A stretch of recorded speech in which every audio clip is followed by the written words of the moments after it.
Hello friends, Interstellar को direct किया है क्रिस्टोफर नोलन ने और उसमें स्टार्स हैं मैथ्यू मैककॉनहे और एन हैथवे। फिल्म 2014 में पहली बार रिलीज़ हुई थी और उसके बाद उसी समय मैंने इसको मल्टीपल व्यूइंग इसकी की थी और ये मेरी one of the favourite films है ऑफ ऑल टाइम। इस फिल्म को रिलीज़ किया गया है और ये होने वाली थी पिछले साल ही, लेकिन पुष्पा 2 के चलते थिएटर्स इसको नहीं मिले तो उसका पोस्टपोन हो गया था रिलीज़। और अब फाइनली पिछले हफ्ते ये रिलीज़ हुई है आईमैक्स में, सिर्फ एक हफ्ते के लिए हुई थी और मैंने इसे संडे को देखा था लेकिन मैं किसी कारण से इसका रिव्यू उस समय नहीं अपलोड कर पाया, तो फाइनली ये है मेरा रिव्यू। अच्छा, मैंने बताया कि मैंने इसे मल्टीपल टाइम्स इसको देखा और ये वन ऑफ द मेरी फेवरेट फिल्म्स है, लेकिन आज से पहले मैंने इसे आईमैक्स में कभी नहीं देखा था। और जब आप देखेंगे आईमैक्स में तब आपको पता चलेगा कि ज़मीन और आसमान का डिफरेंस है एक रेगुलर स्क्रीन में और एक आईमैक्स स्क्रीन में। हालांकि ये फिल्म पूरी तरह से आईमैक्स में शूट नहीं हुई, कुछ बिट्स एंड पीसेस सिर्फ आईमैक्स में शूट हुए हैं, बाकी फिल्म रेगुलर 35 मिलीमीटर में ही शूट हुई थी। आई थिंक टेनेट और ओपनहाइमर से फुल लेंथ फीचर्स को अब वो आईमैक्स कैमरों से शूट कर रहे हैं क्रिस्टोफर नोलन, तो बल्कि लेकिन उससे पहले वो कुछ सीन्स ही शूट किया करते थे। तो वो जब सीन्स आते हैं जब फिल्म में जहाँ पर इन्होंने पूरे आईमैक्स कैमरा यूज़ किए हैं शूट करने के लिए, जैसे कि जब पूरे जो ऊपर के ब्लैक बार हैं स्क्रीन पे वो हट जाते हैं और फिल्म पूरी स्क्रीन पर आने लगती है, तो अब उसमें क्वालिटी आप नज़र आती है आपको। कुछ लोग 3D को कहेंगे कि प्रीमियम फॉर्मेट है, लेकिन मैं 3D को गिमिक मानता हूँ। 3D में मुझे कुछ मतलब यार ठीक है आप डेप्थ ऑफ फील्ड देख पाते हैं, बट ऑडियो तो वही का वही है।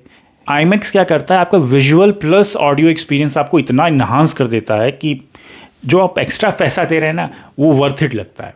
आई मीन कुछ एक आधे सीन जहाँ पर जो रॉकेट उड़ता है टेक ऑफ करता है तो वहाँ पर कुर्सियाँ आपकी हिलने लगती, इतना गजब का साउंड होता है आईमैक्स का।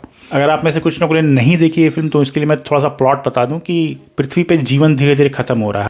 हर चीज़ लिटरली मिट्टी में मिलती हुई जा रही है, मिट्टी के तूफान आते हैं और फसलें हैं एकदम ख़त्म होती जा रही हैं धीरे धीरे। साइंटिस्ट को पता चलता है कि सैटर्न के पास एक वर्म होल है जिससे कि वो दूसरी गैलेक्सी में जा सकते हैं, वहाँ पे कुछ हैबिटेबल प्लानट है जहाँ पर उनको इनहेबिट कर सकते हैं। मैथ्यू मैककॉनहे का जो कैरेक्टर है वो एक पायलट है जो अपने 2 बच्चों और अपने ससुर के साथ रहता है, और जब उसे ये मौका मिलता है कि वो दूसरे ग्रह पे या दूसरे गैलेक्सी में जाने को मिलता है तो वो अपनी बेटी को और अपने बच्चों को छोड़ के अकेला जाता है इस प्लान के साथ कि वो वहाँ पर हैबिटेबल प्लैनेट्स ढूंढेगा और फिर बाकी सबको लेके जाएगा, और उसके बाद क्या होता है वो आपको फिल्म बताएगी।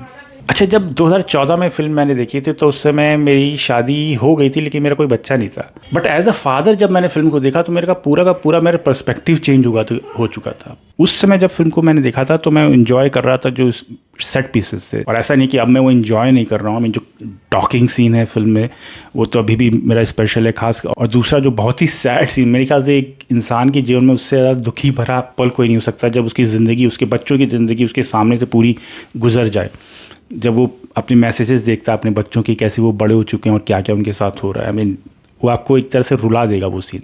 तो इस बार जो मेरा ज़्यादा ध्यान बाप बेटी की जो रिलेशनशिप है उसके पर जा रहा था, जो उन लोग के बीच में प्यार है और कैसे वो अपनी बेटी के लिए कुछ भी कर सकता है, और जब उसे पता चलता है कि उसकी बेटी उसे बताती है तो वो सब कुछ वहाँ पर दूसरे प्लान पर छोड़ के वापस आने के लिए भी तैयार हो जाता है।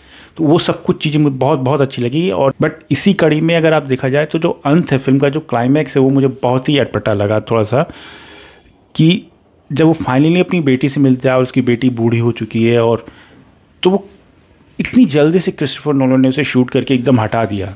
यस ठीक है, मैं समझ रहा हूँ कि उसका परिवार है और उसने पूरा जीवन जिया, उसके पूरे इतने लोग, उसके रिश्तेदार, शायद उसके दादा पर पोते और सब कुछ किनारे थे उसके बेड के किनारे, तो ठीक है उसने पूरा जीवन जिया, लेकिन यार उसके ऊपर थोड़ा टाइम स्पेंड करना चाहिए था वहाँ पे।